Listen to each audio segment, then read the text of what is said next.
This is Book Talk with Corbin. I'm your host. I have done a review of sorts of this book, Blackout by Candace Owens. Blackout, subtitle, How Black America Can Make Its Second Escape from the Democrat Plantation. And I was rereading parts of this again. And I was doing it because I kept saying to myself, my Lord, the hard left, they really hold Candace Owens in utter contempt. And I was asking myself, what is this? Because, their contempt for Candace Owens is maniacal. It is maniacal. These people have lost their freaking minds. When it comes to Candace Owens, you want to talk about triggering some of these white leftists, they go nuts. And these black radicals, oh my Lord, they really go crazy. They don't celebrate Candace Owens. Hey, this is a black woman who, started off well, but she sort of slipped, she fell, but she got herself back up, and she is really moving forward with her entrepreneur activities. She's a role model. No. The mere fact that she is a black conservative, they don't bring her up to black youth. See, because the black radicals define blackness as a person who is always on the left, on the political left. Now, all of a sudden, our blackness is defined by how closely aligned we are with the Democratic Party and with the American hard left movement. That's absurd. That's absurd. But they put it out there. And here's what really bothers me. You white folks jump all over it. They accept that. And they have the audacity to spew that nonsense right back to me. And then we don't have enough black conservatives who are kicking back against it. But Candace Owens, she doesn't have a problem in kicking back against it. But there's still, when they talk about Candace Owens, and sometimes those radical blacks and those radical whites, they don't even want to mention her. And I kept asking myself, what is it about that woman they hate? So I picked up the book Blackout and I just started reading it again. And folks, let me tell you something. It's in that book, page 115. Read that chapter, A Brief History of Socialism. And then that's when it hit me. Candace Owens has these guys by the testicles. And she won't let go. She's killing them. She exposes these people. Exposes them. Cuts them up.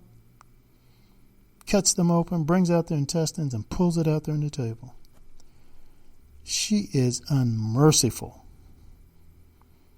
And here's the thing. She does it in an articulate, intelligent, fact-based manner and does not engage in personal attacks or character assassination. That's why they hate this woman. Let me just read something here. Paragraph here from her book. And again, I'm in page 115. This is out of Candace Owens' book, Blackout. Socialism, and I'm quoting here, socialism is the ultimate example of promised goodness, of a noble benevolence to a society's poor and destitute, and only when great portions of a population have been mercilessly impoverished and slaughtered, typically the people whom socialism was promised to help, is the truth revealed. I find it truly amazing that socialism is implemented as often as it is, given its history of utter failure. Time and time again, politicians promise different results, but everything always unfolds exactly as it has before. In this sense, socialism is the ultimate example of human insanity as defined by Einstein, doing the same thing over and over again and expecting different results. That exposes the Democratic Party. There are lots of polls coming out where a good high percentage of people within the Democratic Party and also within, I guess you might say, the younger generation, they have a high favorable view of socialism. Let me quote some more here. This is page 118. No, this is page 119. The problem, quote, the problem in Venezuela is not that socialism has been poorly implemented, but that socialism has been faithfully implemented. I'm still quoting here. Former British Prime Minister Margaret Thatcher, an avowed anti-socialist, noted, "Socialists cry power to the people and raise the clenched fist as they say it. We all know what that means. Power over people, power to the state." Candace Owens is unmerciful when she comes to attacking and exposing that whole collectivist mentality. You know, that whole mentality talking about cooperative economics. That's a clear giveaway. You know, we're talking about a lefty here. Let's go on to page 123. Self-sufficiency is the key to black success. More than any other group in this country, blacks have had to place an unusual amount of faith in the American government. We needed the government to free us from the shackles of slavery, to afford us our right to vote, and to grant us the same rights and privileges as white citizens. Somewhere in the process, I fear we began to worship government, to believe that its benevolence is our only source of promise. We have been preconditioned to fall easily for the socialist trap, preset to believe the foolish lies of socialist leaders like AOC and Bernie Sanders. We have forgotten, perhaps, that the same government that freed us from bondage is the one that bound us in the first place. Every time I see Charles Booker standing with Bernie Sanders, lightly talking about, oh, socialism is this and socialism is that, and don't let them divide us against socialism. Oh my God, it's another Robert Mugabe situation. Great promise is going to turn into madness. It happened with Robert Mugabe. It happened with Kwame Nkrumah, Sekou Touré. Great, intelligent young black men, truly dedicated to the uplift of our people, only to fall into that socialist lie and trap, and in so doing destroyed our people. Only equality they achieved was the equalization of poverty. Let me continue here with some other quotes. This is from Candace Owens' book. As Margaret Thatcher famously said, socialist governments traditionally do make a financial mess. They always run out of other people's money. Winston Churchill. For a nation to try to tax itself into prosperity is like a man standing in a bucket and trying to lift himself up by the handle. Handouts, absent hard work, render men weak. And that's what they want. They want black men in the black community weak. They want them weak. They want them dependent. They want them detached from black women and their seed. They want them detached. They don't want black women and black men married, covenant relationships, raising their children. No, they want the black woman, as many as possible, married to the government. AFDC, welfare, Section 8, the whole bit. They want that black woman saying, do I really need you other than for sex? They want that. Another quote here. Poverty and despair became the life of the man who is given a fish but never learns to cast his own line. People are talking about entrepreneurship there. We need more entrepreneurship in the black community. Candace Owens points out from 1900 to 1914, the number of black businesses doubled from 20,000 to 40,000. And that was, of course, then by the 1929, the country fell into the Great Depression. But look at that. Doubled. 1900 to 1914. Black businesses doubled. We need more of that right now. We need more of that attitude. We need more of those actions. And we need to completely disavow ourselves from that whole Marxist stuff. Black Lives Matter.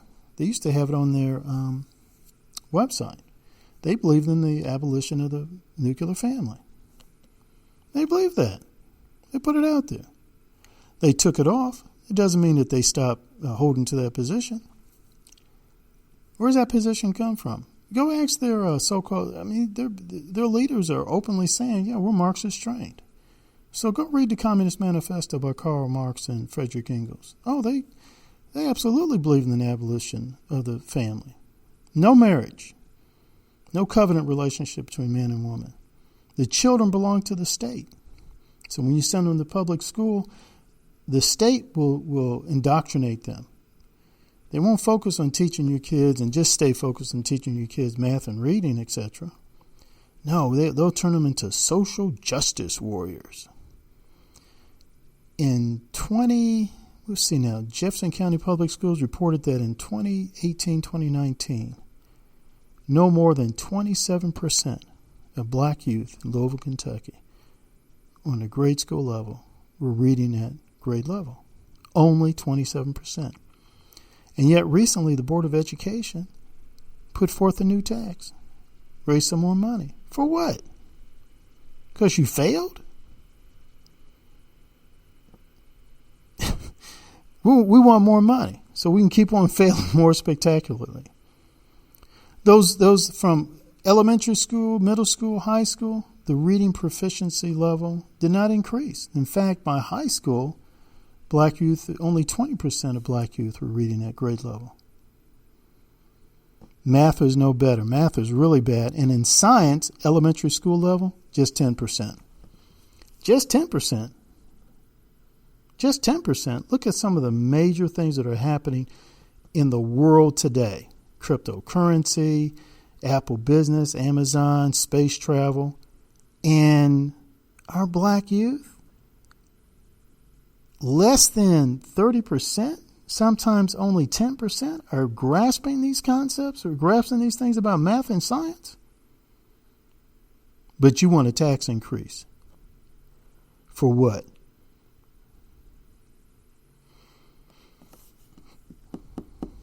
People, they hate Candace Owens, and there's a reason why. You better read her book, Blackout. Let me end with this quote from Candace Owens. For too long we have been made to believe that the state is sovereign, that we cannot lead prosperous lives without assistance from the government.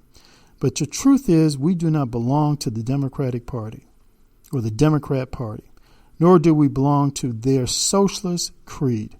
We answer not to the false god of government, but to the one true God of our faith. Socialism is the gospel of envy and the sharing of misery, and our time within the pages of its history is coming to an end. Yeah, you better believe it's coming to an end thanks to people like Candace Owens. She's exposing these folks. That's why they hate her so much. And that's why every black man and woman who can hear my voice right now need to pick up that book, Candace Owens, Blackout. This is Book Talk with Corbin. I'm your host.